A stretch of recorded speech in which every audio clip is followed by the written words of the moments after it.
الحمد لله رب العالمين.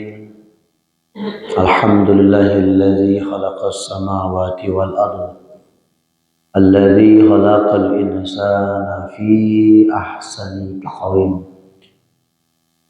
وحده والصلاة والسلام على أشرف الأنبياء والمرسلين، ولا حول ولا قوة إلا بالله العلي العظيم. أشهد أن لا إله إلا الله وحده لا شريك له، وأشهد أن محمدا عبده ورسوله، لا نبي ورسول بعد، أما بعد. فقال الله تعالى في القرآن الكريم: أعوذ بالله من الشيطان الرجيم، بسم الله الرحمن الرحيم. يا أيها الذين آمنوا اتقوا الله ولتنظر نفس ما قدمت لغد، واتقوا الله إن الله خبير بما تعملون.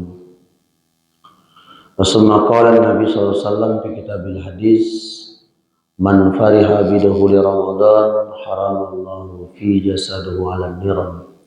صدق الله وثم صدق رسوله النبي الكريم، ونحن على ذلك من الشاهدين والشاكرين، والحمد لله رب العالمين. Yang kita hormati pengurus masjid, Bapak Imam Khatibul Gharim, ibu-ibu jamaah majelis taklim, jamaah pencinta subuh pada pagi hari ini yang dirahmati dan dimuliakan Allah Subhanahu wa taala. Pertama sekali marilah kita bersyukur kepada Allah, senantiasa mengucapkan kalimat alhamdulillahirabbil alamin. Segala puji bagi Allah yang telah memberikan kepada kita kekuatan, yang telah memberikan kepada kita kesehatan dan kesempatan pagi ini bisa hadir memenuhi undangan Allah, Pak. Dan saat ini kita sedang menikmati jamuan dari Allah. Kalau manusia saja mengundang sudah menyiapkan jamuan terbaik, apalagi Allah yang pasti sudah memberikan, sudah menyiapkan jamuan yang terbaik. Kalau kita diundang kondangan saja sudah disiapkan jamuan-jamuan, apalagi Allah yang mengundang. Mungkin jamuan berbentuk manusia makan dan minum, tapi jamuan Allah boleh jadi adalah berbentuk dikabulkan doa-doa kita. Jadi doa-doa yang mustajab, apalagi waktu subuh, pergantiannya dua malaikat lapor naik ke Allah, kemudian melaporkan amalan dan catatan-catatan amal soleh dari asar hingga subuh ini. Makanya subuh ini waktu yang sangat singkat, bahkan waktu subuh, waktu pergantian dua malaikat, dinaikkan catatan-catatan amal kita. Ya. Raka'atul fajri khairum minad dunya wa ma fiha. Dua rakaat sebelum subuh lebih baik daripada khairum minad dunya, lebih baik daripada dunia, wa ma fiha, dan seisinya. Yang kan Bapak Ibu jamaah rahmatullah. Jadi sangat rugi sekali ketika subuh dilewatkan. Nah, semoga subuh ini kita yang hadir, ya Allah Subhanahu wa taala mencatat sebagai amal soleh, insyaallah menjadi catatan amal dan menjadi catatan kebaikan lapor kepada Allah Subhanahu wa taala, insyaallah. Amin ya rabbal alamin. Dan kita berdoa kepada Allah semoga Allah sampaikan umur kita ke bulan suci Ramadan. Amin ya rabbal alamin. Salawat beriring salam semoga senantiasa tercurah terlimpah keharibaan kita baginda Rasulullah Muhammad sallallahu alaihi wasallam. Allahumma salli ala sayyidina Muhammad wa ala ali sayyidina Muhammad wa ala alihi wa sahbihi ajma'in. Bapak, ibu-ibu, jemaah salat subuh yang berbahagia, insyaallah dirahmati Allah Subhanahu wa taala. Saya awali kajian subuh ini dengan sebuah kisah. Insyaallah kisah ini menjadi inspiratif buat kita pada pagi hari ini. Ada sebuah kerajaan yang mempunyai aturan yang sangat unik. Apa uniknya kerajaan itu? Siapapun yang mau menjadi pemimpin, siapapun yang mau menjadi raja, dia tidak boleh mengulang yang kedua kali. Tidak boleh mengulang yang kedua kali. Cukup satu kali saja. Di satu periode saja, Pak. Yang kedua, ketika nanti habis masa jabatannya menjadi raja, raja ini harus siap untuk dibuang ke sebuah pulau. Kabarnya pulau itu berisi binatang-binatang buas. Sehingga tidak ada yang mau jadi raja, Pak. Kalau sekarang kan berebut, Pak, jadi raja. Jadi pemimpin kan berebut, Pak. Kalau dalam kerajaan ini tidak ada yang tidak mau, Pak. Ada yang tidak. Ditawar pun, biarlah. Karena apa? Cuma satu kali. Yang kedua, tidak boleh mengulang. Jadi kemudian siap dibuang ke sebuah pulau. Pulau itu kabarnya berisi binatang-binatang buas. Ternyata ada juga, Pak Bu, yang menginginkan menjadi raja. Calon tunggal, Pak. Kita tanpa pemilihan langsung dilantik, Pak. Habis dilantik, kemudian ya tentu pasti diberikan fasilitas. Nah, cuman fasilitasnya agak berbeda, Pak. Anak cucunya semuanya dapat, Pak, fasilitas itu. Nah, hanya cuma satu kali kan, anak cucunya dapat, Pak. Inilah kelebihannya. Mulai dari rumah, mobil, dan sebagainya. Bahkan gaji pun anak cucu juga mendapatkan itu, Pak. Nah. Tapi Bapak Ibu jamaah rahimakumullah, yang namanya dunia, kenikmatan dunia itu bagaikan setetes madu. Setetes madu, Pak. Manis memang, nikmat memang, tapi yang namanya kenikmatan dunia itu tak akan kekal. Melainkan kehidupan yang amat kekal, nikmat yang amat kekal itu adalah kehidupan akhirat. Wal akhiratu khairu wa abqa. Kehidupan yang amat kekal. Nah, kemudian sang raja tadi menikmati fasilitas tadi, kemudian kira-kira 7 bulan lagi habis masa jabatan itu, sang raja tadi diingatkan oleh bawahannya. Assalamualaikum sang raja, waalaikumsalam. Kami hanya mengingatkan bahwa di awal sudah disampaikan raja cuman satu kali itu jadi raja. Yang kedua, raja setelah habis masa jabatan ini, raja harus siap dibuang ke sebuah pulau. Mulai ketar-ketir sang raja ini, waktu 7 bulan lagi. Nah, waktu akan habis begitu. Selesai, habis masa jabatan, jika cerita 7 bulan berjalan sudah selesai, raja dibuang ke sebuah pulau, diantar, Pak, bersama warganya. Sampai pemilihan raja berikutnya, raja yang tadi tidak ada kabar lagi, Pak. Mungkinlah mati. Ya jelas, pulau itu berisi binatang-binatang buas, Pak. Semakin menegangkan, Pak. Tidak ada yang nak jadi raja. Ada setahun kekosongan, tahun ke berikutnya dipilih lagi raja yang kedua. Sehingga sama dengan raja pertama tadi diberikan fasilitas sebagainya. Habis masa jabatan dibuang ke sebuah pulau. Udah 2 raja berangkat. Tidak ada kabar. Raja ketiga dipilih lagi, sama, Pak. Raja pertama, raja kedua sama. Tidak ada kabar, Pak. Apa mati, bagaimana kan? Nah, ternyata Bapak Ibu terpilihlah raja keempat. Nah, raja keempat ini agak berbeda raja pertama hingga raja ketiga tadi. Apa raja keempat ini? Dia siap menjadi raja, Bapak Ibu. Tapi setelah selesai dilantik, diberikan fasilitas, dia menolak, Pak. Tidak mau. Ini anehnya Pak. Kasih mobil tak galak, kasih rumah tak galak. Pas gajian, baiklah kata. Nah, duit ini bagikanlah dengan fakir miskin, para yatim dan duafa. Memang tidak mau Pak. Tahun kedua ditawar lagi, ditambah lagi. Kalau mungkin kalau CEO kan, ditambah lagi Pak. Tetap tidak mau juga. Tahun ketiga datanglah utusan dari kerajaan ini. Wahai sang raja,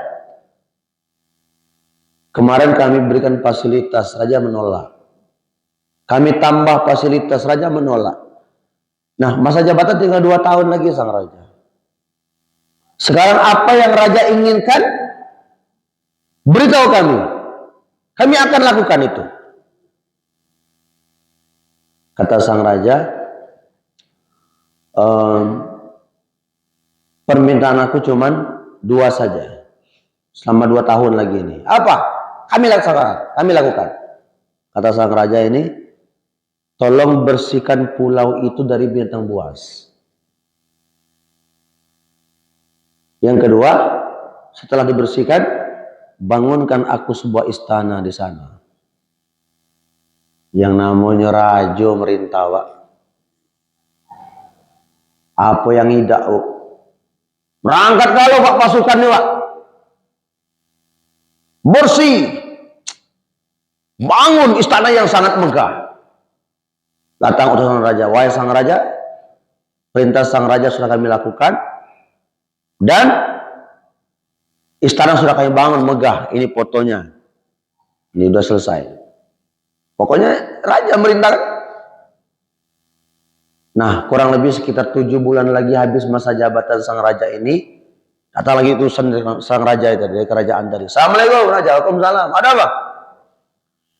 Kami hanya mengingatkan, katanya, bahwa sebagaimana raja-raja sebelumnya tidak boleh mengulang yang kedua kali, kemudian harus siap dibuang ke sebuah pulau. Dengan lantang yang sang raja yang keempat tadi mengatakan, tidak usah nunggu 7 bulan lagi lah. Sekarang juga antarkan aku ke sebuah pulau itu. Kalau tadi Bu, nunda-nunda kan, kelak dulu lah. Kalau pasti nak nambah lagi Pak. Kalau yang ini tidak, jangan nunggu 7 bulan lagi lah. Sekarang biarlah, sekarang antarkan aku ke sebuah pulau.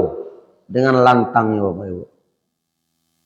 Apa filosofis dari cerita ini, dari kisah ini adalah, begitu yakinnya sang raja tadi ternyata. Kenapa? Ketika diberikan amanah menjadi raja tadi, dia manfaatkan bagaimana supaya kehidupan setelah menjadi raja ini, ada kehidupan berikutnya di sebuah pulau, bagaimana dia akan selamat. Artinya apa Bapak Ibu? Kalau kita lihat hari ini, Masya Allah, betapa banyak orang yang menginginkan hidup dalam keadaan enak. Pergi pagi, pulang sore, kadang balik malam, bahkan tidak balik-balik ya Bu ya. Nah, mikirkan bagaimana supaya hidup enak. Tapi jarang orang berpikir bagaimana mati pun harus dalam keadaan enak. Dan mati pasti Bapak Ibu, sama tadi Bapak Ibu. Boleh jadi pulau yang disebutkan tadi, pulau yang disebutkan ini banyak, binatang buas tadi, kalau ibarat dunia, boleh jadi itu ada sebuah kuburan Bapak Ibu. Sepi, sunyi, gelap, sempit. Itulah. Lantas bagaimana dengan kita di dunia ini? Ketika iman itu ya, kokoh dan kuat, makanya dalam hidup manusia dia tidak hanya bersandar kepada dunia dan manusia, tapi bersandar kepada Allah Subhanahu wa ta'ala. Sang raja tinggal nunggu 7 bulan lagi Bu. Ya, habis jabatan. Apa kata sang raja mengatakan? Kalau memang saatnya berangkat, berangkatlah. Begitu juga hidup. Kalaulah banyak kebaikan yang kita perbuat, kalau banyak amal soleh yang kita perbuat Pak, semayang kita lah mantap, sedekah kita lah mantap Bapak Ibu, ke masjid, doa kita tidak lagi minta panjang umur Pak. Ya Allah, andaikan memang sudah saatnya, kan gitu. Ada orang sakit itu takut sekali Pak, nggak mau, takut mati ya. Kapan sakit? mulai takut sekali Pak. Karena pola pikirnya kapan sakit mati dulu gitu. Makanya orang sakit dia pikir, ya Allah, kalau memang ini adalah ujian, kalau memang saatnya Engkau jemput, ya Allah jemputlah. Karena dia dengan pede dia katakan, kenapa? Dia punya persiapan amal-amal soleh. Nah, maka orang yang menyandarkan urusan hidupnya kepada Allah, maka Allah akan selesaikan segala urusan hidupnya. Jadi urusan hidup ini jangan sandaran kepada manusia dan dunia, Bu. Berbuat baik hanya untuk Allah. Ketika banyak berharap cintanya manusia, balasannya manusia, maka siap-siaplah untuk semakin sering sakit hati. Ya, banyak berharap dari manusia, mengharap pujian, mengharap cintanya manusia, balasan manusia jika cerita, siap-siaplah untuk sering-sering sakit hati, Bu. Kenapa? Karena manusia itu balasannya sangat terbatas. Tapi karunia Allah balasan yang tidak terbatas. Pakai baju baru saja, Bu, ya. Mengharapkan pujian manusia. Baju barulah setelah bisnya, Pak. Sampai di pesta tidak ada yang muji satupun. Oh, tidak model baju tadi. Kenapa? Karena dia berharap manusia. Jadi berharap kepada manusia saja. Yang berharap pada manusia tadi, siap-siaplah sakit hati. Tapi berharaplah balasan dari Allah Subhanahu wa Ta'ala. Makanya dalam Islam itu tidak ada istilah yang namanya karma. Ibu tahu karma? Kan sering kan mengatakan hukum karma. Sendalilang kan itu kan. Nah, memang awak galak ngambil sendal orang dulu. Balasannya tuh dulu. Galak ngupe orang akhirnya ini. Makanya dalam Islam tidak ada karma, Bu. Makanya karma itu istilah agama lain. Dalam Islam ada nggak yang semisal dengan karma? Ada. Namanya apa? Jaza'u. Jaza. Apa itu jaza? Balasan. Nah, balasan Allah ini, kalau tadi kan karma tadi kan jahat dibalas dengan jahat kan? Kalau dalam Islam tidak ada, jahat harus dibalas dengan kebaikan. Jahat harus dibalas dengan kebaikan.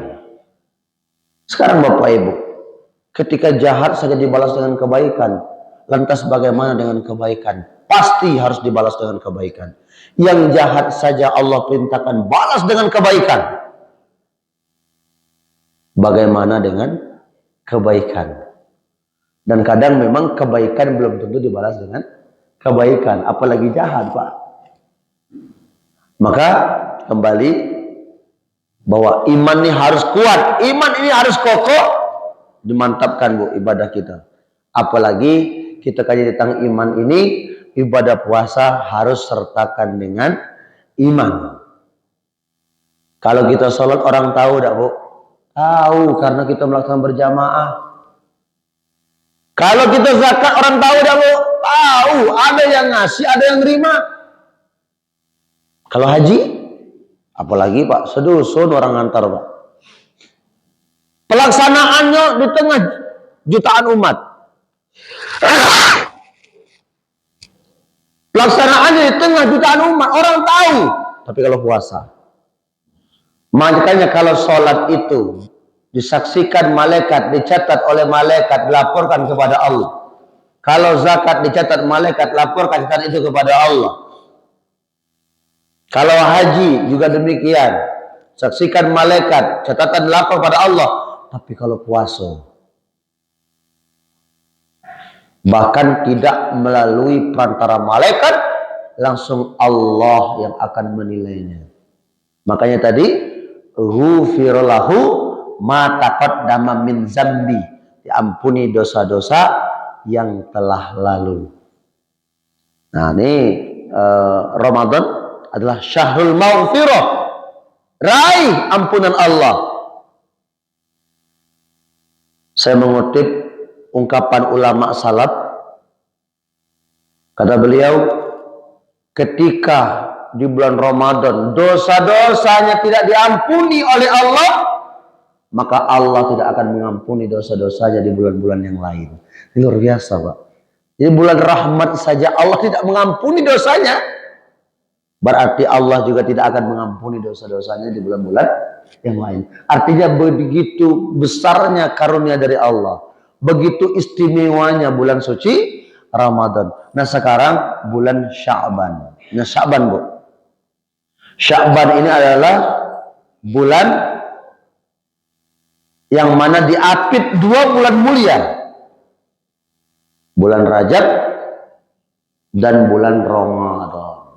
Jadi Sya'ban diapit 2 bulan mulia. Ini keutamaannya, kok.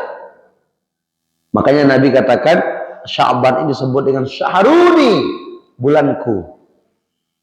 Makanya Nabi puasa, ya, tidak ada puasa sunnah yang lebih banyak dilakukan beliau, melainkan puasa sunnah di bulan Sya'ban. Ini amalan dicintai. Nah, maka Bapak dan Ibu, karena syahruni katanya bulanku, nah maka kita lakukan apa? Banyak melaksanakan amalan-amalan yang dicintai Nabi Shallallahu Alaihi Wasallam. Nah maka pagi ini ada 4 amalan Nabi. Yang pertama adalah absus salam, menebarkan salam, menebar kebaikan, banyak-banyak menebar kebaikan. Di mana saya? Absus salam kan menebar kebaikan. Salam, saling mendoakan. Berjumpa 2 orang muslim, saling mengucapkan salam. Kalau dia berjumpa 1 doa malaikat, yang pertama apa? Ya Allah, mudahkan urusan orang yang saling mendoakan. Yang kedua, andaikan dia berpisah. Ya, berpisah yang mungkin suami kantor sebagainya. Mereka saling mengucapkan salam.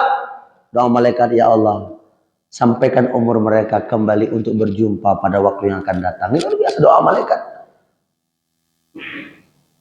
Yang kedua apa? Wa ata'imut ta'am, saling memberi makan, ya, memberi kebahagiaan, memberi kenyamanan, memberi.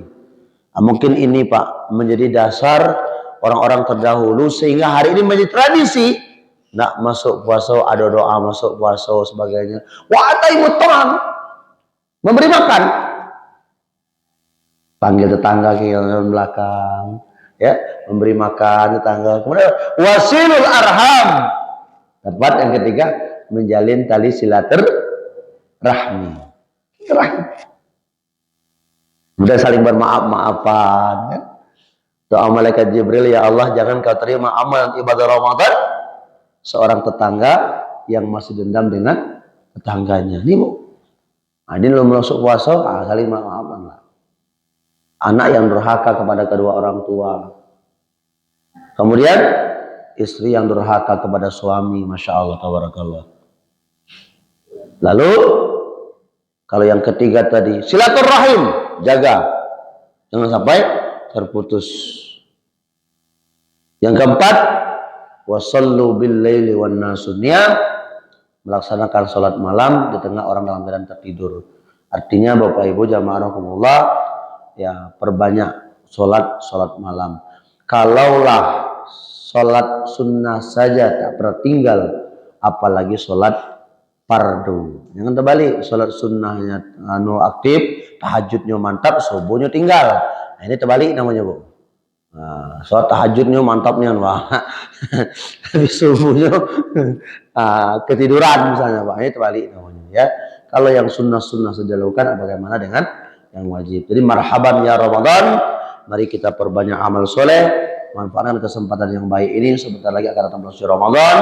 Nah maka syahrus syam, mari kita sambut Ramadan dengan hati gembira, hati lapang, pikiran tenang, dengan berbaik sangka. Man fariha bidahuli Ramadan haramallahu fi jasadu ala niran. Siapa bersenang bergembira akan datangnya masuk bulan suci Ramadan, Allah haramkan fi jasadu ala niran, Allah haramkan jasadnya dari api neraka. Barangkali itu materi kita pagi ini tentang persiapan menghadapi bulan suci Ramadan. Barangkali ada pertanyaan ibu-ibu, pada ibu-ibu silakan. Bapak kembali ke studio.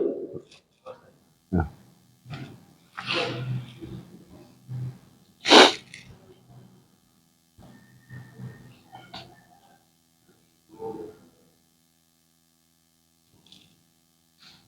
Silakan Mbak, Ibu silakan.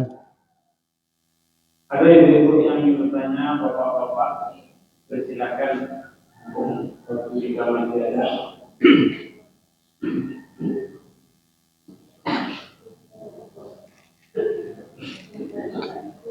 Halo Pak.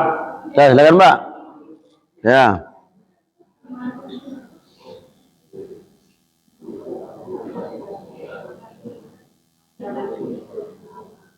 Assalamualaikum warahmatullahi wabarakatuh. Halo. Waktunya menanyakan raja yang keempat tadi, Pak.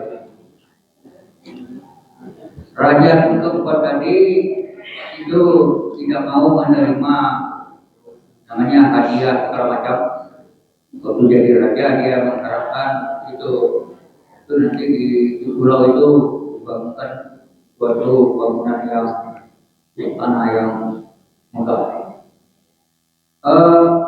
Berhubungan dengan itu dan pengertian doa kita Rabbana atina fid dunya hasanah wa fil akhirati hasanah itu apa ya? Ya. Mari. Baik. Tadi saya menyampaikan kisah ini sebenarnya untuk mengingatkan, mengantarkan ceramah kita bahwa terbayang oleh kita pertama pentingnya iman. Itu pertama, Pak. Jangan lengahkan dunia, jangan lalaikan dunia. Dunia itu penghubung kepada akhirat kita.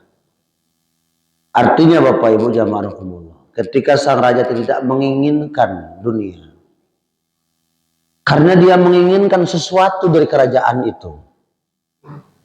Ya. Ketika dia tidak menginginkan fasilitas sebagainya, karena dia menginginkan sesuatu tadi Bapak Ibu untuk dibangunkan sebuah istana. Nah, artinya fid dunya hasanah adalah kita mengharapkan kebaikan-kebaikan di dunia. Kebaikan-kebaikan di dunia. Bukan berarti sang raja tadi dia berikan kehidupan kita. Kita tidak menginginkan yang namanya dunia. Dunia itu adalah sebuah jembatan menuju akhirat. Orang mengatakan dunia tak penting itu sebuah hal yang keliru, Pak. Keliru. Nah, artinya di samping untuk dunia, ya, dan menjadikan dunia ini sebagai penghubung untuk mendapatkan kebahagiaan. Sang raja tadi, andaikan dia tidak mendapatkan, dia tidak menjadi sang raja, dia tidak akan mendapatkan kemuliaan dari sebuah pulau tadi, begitu. Nah, begitu ya kita di dunia ini Bapak Ibu. Ketika terkala di dunia ini kita tidak punya harta, bagaimana kita ingin bersedekah? Ketika kita tidak mempunyai harta, bagaimana kita ingin berangkat haji? Ketika kita tidak punya kekuasaan, bagaimana kita bisa membantu orang lain? Sehingga cerita ketika tidak memiliki apa-apa Bapak Ibu, tidak bisa kita berbuat untuk akhirat kita. Jadi fit dunya hasanah wa fil akhirati hasanah. Jadi kita tetap mengharapkan kebahagiaan di dunia, kebahagiaan akhirat. Kebahagiaan di dunia ini adalah bukan mesti semata-mata dengan harta. Kebahagiaan dunia ini tak mesti semata-mata dengan harta, dengan jabatan. Tapi kebahagiaan dunia itu adalah salah satunya adalah qalbun salim, hati yang selamat. Nah, ya Pak ya. Jadi fit dunia hasanah, ya, mengharapkan kebaikan-kebaikan di dunia. Jadi itu Pak ya. Jadi bukan berarti tadi sang raja tidak menginginkan, berarti dunia itu tak penting, menggambarkan, bukan seperti itu. Tapi tetap juga lebih meyakinkan dalam diri ternyata kenikmatan dunia ini tidak akan selamanya. Artinya kita harus tetap mengingatkan diri kita, kalau kita punya harta yang kekal untuk kita, harta yang disedekahkan, umur ini nanti akan banyak manfaat adalah ketika hidup, selama hidup kita bermanfaat bagi orang lain, begitu Bapak Ibu ya. Jangan sampai kita punya harta yang tidak bermanfaat, sehingga untuk kita saja pernah kita sedekahkan sebagainya. Umur jauh dari masjid, jauh dari kemaslahatan umat ya. Begitu Pak ya, barangkali Pak. Ya. Yang menjadi permasalahan bahagia di dunia. Padahal mengatakan dunia itu tidak ada yang bahagia. Kalau yang Ustaz terangkan tadi memang dunia itu terbuatan untuk akhirat. Tapi orang mengartikan bahagia di dunia. Tapi kalau baik di dunia, nanti alasannya nanti di akhirat akan baik. Itu agak lebih kuat. Tapi kalau bahagia di dunia itu yang begini. Baik. Wallazi anzalas sakinatan fi qulubil mu'minin. Mungkin kebahagiaan itu diberikan kepada orang-orang yang tenang, Pak. Karena dalam Al-Qur'an itu kan wallazi anzalas sakinatan fi qulubil mu'minin. Ya.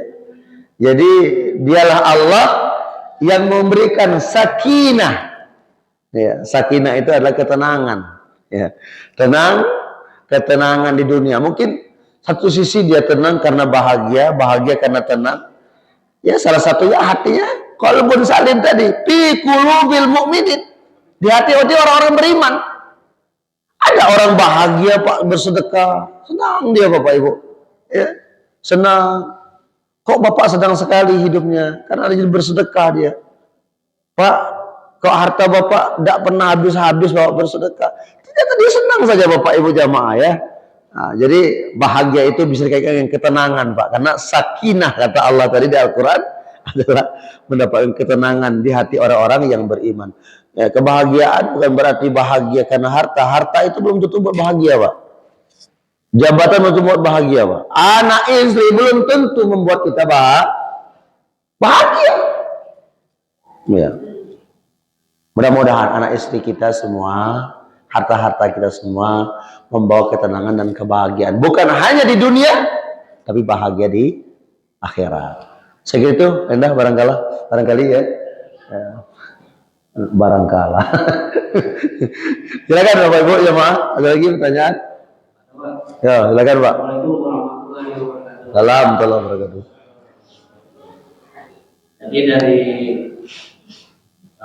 cerita seorang raja yang keempat tadi, yang pertama, yang kedua, dia menginginkan pada saat itu karena janjinya cuma setahun Pak ya, kemudian dibuat 5 tahun, satu periode. Yang raja yang keempat tadi, ya memang dia menginginkan di akhir untuk selamanya, sehingga pola pikirnya memang sudah dimaju yang keempat karena dibuang ke sana untuk selamanya kan. Tapi dalam pelaksanaan selama dia melakukan tugas katakanlah 5 tahun itu mungkin untuk pelaksanaan memimpin atau pelaksanaan tugas itu yang terbaik. Itu yang terbaik, bukan hanya melakukan jabarannya itu bukan hanya mengharapkan di akhirnya itu. Mungkin itu kan? Ya. Menarik sekali sang raja rupanya Pak. Barakallah, benar Bapak Ibu jamaah ya. Jadi saya kadang-kadang menyampaikan ceramah ini supaya ceramah itu diminati sehingga tidak langsung menyampaikan bahwa harus begini, tidak. Jadi paling tidak ada kiasan-kiasan tadi sang raja tadi. Ketika tadi sang raja yang pertama tadi malah kali, tapi dia baik Ustadz, bagus Ustadz, amalan-amalannya bagus Ustadz yang tadi. Tapi dia dibuang ke sebuah bola. Apakah dia tidak selamat dan sebagainya? Apakah matinya? Itu lain lagi persoalannya. Kalau persoalan mati ini Bapak dan Ibu memang tergantung dengan amal. Tapi yang saya sampaikan ini adalah bagaimana gambaran hidup kita. Kita harus lebih meyakinkan bahwa setelah dunia ini masih ada kehidupan babak baru Pak. Karena di dunia ini kalau nengok Google Map akhirat namanya Pak. Map akhirat itu kan kita baru sampai di alam yang ketiga. Alam ruh sudah lewat, alam kandungan sudah lewat, masuk alam dunia. Jadi perjalanan masih belum sampai setengah hari Pak. Baru seperempat perjalanan Pak. Setelah dunia lebih lama lagi Pak. Namanya alam Alam kubur. Alam kubur itu lebih lama, Bu. Bahkan ada sebuah ungkapan, lama kita hidup di dunia, lebih lama kita di alam kubur, Pak. Itu lebih lama lagi, Pak. Nah, artinya apa, Bapak Ibu jamaah? Keselamatan kita di alam kubur, jauh dari azab Allah. Yang kita inginkan mendapatkan nikmat-nikmat dari Allah tadi adalah tergantung amal-amal selama kehidupan di dunia ini. Bahkan ada sebuah ungkapan lagi adalah ketika kita selamat di alam kubur dari azab, kita akan selamat di akhirat. Tetapi kalau kita saru dalam kubur, Pak, masih enak, Pak, mati kelak, tapi besok kiamat, Pak. Kalau kiamat ini masih lama, Pak. Selamanya kita siksa. Ini luar biasa. Nah, paling tidak bisa menyelamatkan kita adalah 3 hal tadi, Bapak Ibu. Pertama, doa anak yang soleh. Yang kedua, sedekahun jariyah. Yang ketiga, ilmu yang bermanfaat. Sekira begitu barangkali. Ya. Ada lagi, Bu, Pak? Silakan. Insyaallah.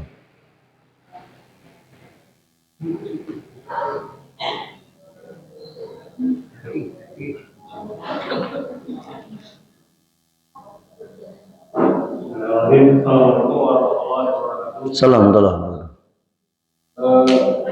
Ustaz, ada 3 kata sakti yang selayaknya digunakan dalam kehidupan kita tadi. Yang pertama, kalau kita butuh sesuatu, kita minta tolong. Yang kedua, jika sudah selesai ditolong, kita ucapkan terima kasih. Jika kita bermasalah, kita sampaikan permohonan maaf. Nah, ujungnya kata-kata sakti ini malah diterapkan di negara-negara yang notabene bukan negara muslim, kayak di Jepang, di. Nah, fenomena kita masyarakat kita saat ini jangankan menggunakan kata-kata ini, tapi yang banyak sekarang ini tentang berburuk sangka. Orang buat ini belum tahu niatnya sudah dicap negatif. Jangankan mau menggunakan kata-kata itu kan berburuk sangka, kemudian dikit-dikit nyindir, dikit-dikit itu. Nah, fenomena kita di Indonesia secara luas seperti ini. Padahal sejatinya kita secara muslim. Nah, terkait dengan hal-hal yang disyaratkan Rasulullah ini menebar kebaikan, kemudian ini. Nah, fenomena ini apa yang menyebabkan terjadi? Padahal kita tahu sebenarnya sebagai sesama muslim kita harus saling support, harus saling dukung, saling ini. Namun kebanyakan kita sekarang seperti itu. Ada kelompok yang mendirikan ini, Pak, itu sesat. Padahal sejatinya mereka muslim gitu. Nah, kira-kira menurut Pak Ustaz sendiri, apa yang menyebabkan terjadi? Kita menyambung dengan hal-hal yang disarankan Rasul di bulan puasa tadi. Ya. Baik. Jadi kalau ada orang zalimi kita, tadi Pak Bu, ya, ahsin kama asa ilaika. Ahsin kama ahsa ilaika. Ya, berbuat baiklah kepada orang berbuat jahat. Jika Allah menginginkan semua penduduk ini baik, semuanya baik-baik semua, Pak. Tidak sulit bagi Allah. Ketika Allah menginginkan hambanya ini baik-baik semua, tidak sulit bagi Allah. Kita yang tidak ada menjadi ada, Bapak Ibu. Yang tadi tidak ada cikal bakalnya bisa menjadi ada, luar biasa. Mudah bagi Allah. Tetapi disitulah letak Allah ingin menguji keimanan. Ya, Allah ingin menguji keimanan. Ketika ada menzalimi, mampukah kita untuk memaafkan? Wal 'afwa 'anil nas. Memaafkan kesalahan orang lain. Minta maaf itu persoalan yang sangat mudah, Pak. Sangat mudah sekali minta maaf, Pak. Dia minta maaf, Pak. Karena mencari makan obat, minta maaf, Pak. 3 kali sehari, Pak. Tapi yang memaafkan belum tentu mau maafkan. Ya. Nah, jadi boleh jadi salah satunya menyebabkan Allah menginginkan kita untuk, ya, Allah ingin menguji iman kita, ya, menguji iman kita. Nah, jadi semakin kuat iman, semakin naik derajat. Karena kebaikan dari terima kasih. Terima kasih. Sebenarnya terima kasih itu, Pak, banyak orang tidak tahu sebenarnya. Terima kasih itu bukan hanya membalas kebaikan. Tapi apa filosofi terima kasih? Terima kasih. Semakin banyak yang ingin diterima, semakin banyak pula yang dikasih. Terima kasih. Banyak orang yang galak nerimo, tapi tidak ndak. Nerima galak. Terima kasih. Semakin banyak yang ingin diterima, semakin banyak yang harus dikasih. Ada yang nolak nerima, Pak? Tidak ada. Galak galau nerima, Pak. Terbatas tidak, Pak? Kalau untuk nerima. Kalau pacak segala, orang lain jangan ada yang dapat. Nyogalo kalau ada, Pak. Ya ada terbatas, Pak, kalau nak nerima. Tapi kalau ngasih, hitung-hitung, Pak. Kadang-kadang buruk baru jadi hitung, Pak. Cuma sama, Pak. Lewat celengan, buka dompet. Ada yang buruk, ada yang baru. Yang buruk, ada yang baru, Pak, dikerimuk dikit. Agak sayang namanya. Nah ini apa? Jadi ya, jadi terima kasih itu adalah semakin banyak yang ingin diterima, semakin banyak pula yang harus dikasih. Jadi apa sebabnya? Itu pertama, Allah ingin menguji iman. Yang kedua adalah balasan Allah itu belum nampak. Coba misalnya 7 jadi 70 misalnya, Allah ceritakan dalam Al-Quran, kan? Ngasih 7 menjadi 70 menjadi 7.000 misalnya. Ngasih misalnya 7.000, masuk celengan, datang tangan dari belakang 70.000. Masuk celengan 70.000, datang tangan dari belakang, nah 700.000. 700 kita kasih lagi, Pak, 7 juta. Rasanya, Pak, nampak nak? Ingin kalau orang berbuat baik. Kenapa? Karena balasan Allah itu nampak.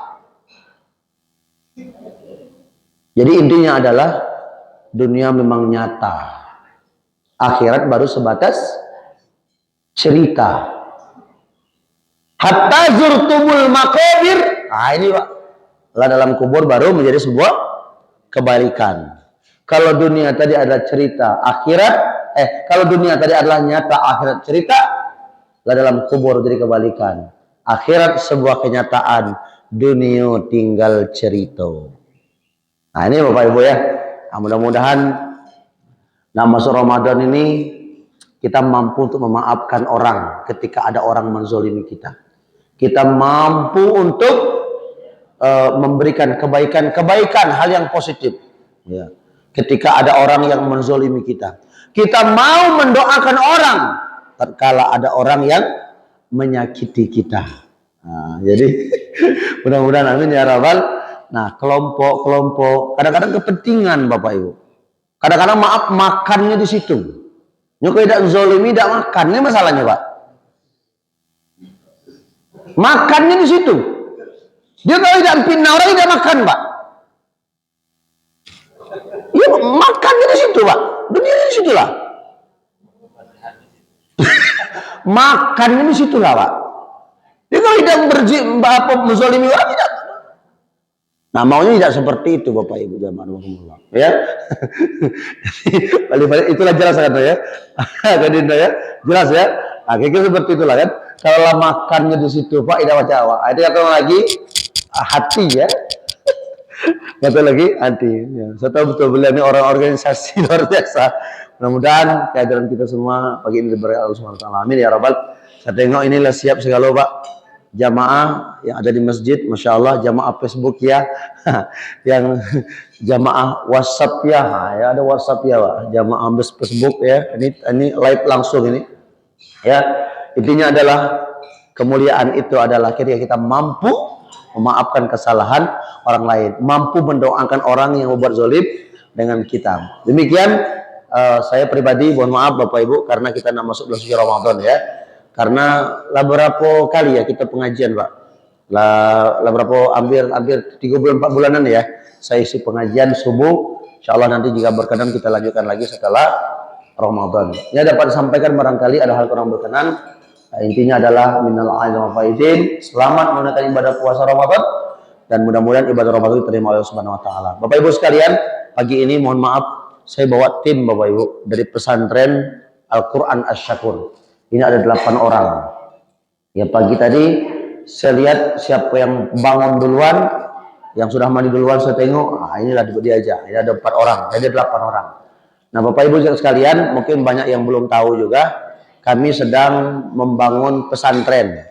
Pesantren itu di dalamnya banyak Pak, ada kaum duafa, dan banyak juga dari para yatim dan duafa, ya para yatim. Ada juga orang-orang yang memang semangat untuk menghafal Quran. Bapak Ibu sekalian, barangkali ada anak-anak cucu yang ingin masuk pesantren, silakan Bapak Ibu. Alamatnya di mana Ustaz? Alamatnya ini kalau dari Simpang 4 Panorama menuju BLK, Pak. BLK terus pom bensin, ada masjid tengah tebing sebelah kiri, Pak. Bawah masjid itu jalan masuk, terus tanjakan belok kanan, namanya Pesantren Quran Asy-Syakur Bengkulu. Ya, nah, ada masjid tengah tebing itu dalam. Nah, kemudian Bapak Ibu sekalian, izin menyampaikan, selama ini belum saya sampaikan, bahwa kami hari ini sedang berjuang untuk membebaskan tanah di samping pesantren itu untuk ruang belajar para yatim dan duafa, ruang belajar untuk para penghafal Quran. Jadi kami membutuhkan 2.500 jamaah. Mungkin Bapak Ibu punya rezeki bisa ambil bagian. Kami lelang 300.000 per meter. Mungkin ingin mengambil semeter, setengah meter juga boleh. Bagaimana caranya Ustadz? Boleh silakan langsung ke pesantren atau mungkin melalui kupon yang akan dibagikan oleh anak-anak sekalian. Silakan. Nah, mudah-mudahan ini kupon ini nanti ya di situ ada nomor rekeningnya sekalian dan ada alamatnya Bapak Ibu sekalian. Nah, silakan kalau Bapak Ibu barangkali transfer. Kami berharap kiranya di situ ada nomor WA saya langsung, Pak. Silakan Bapak Ibu tulis namanya, kemudian conteng berapa meter, lalu kemudian tolong fotokan kirim ke WhatsApp saya langsung. Di situ ada WhatsApp saya, nanti akan dicatat oleh tim wakaf kami dan didoakan oleh para yatim duafa di Asy-Syakur Bengkulu. Demikian, terima kasih. Subhanaka Allahumma wa bihamdika asyhadu an la ilaha illa anta astaghfiruka wa atubu ilaik. Assalamualaikum warahmatullahi wabarakatuh.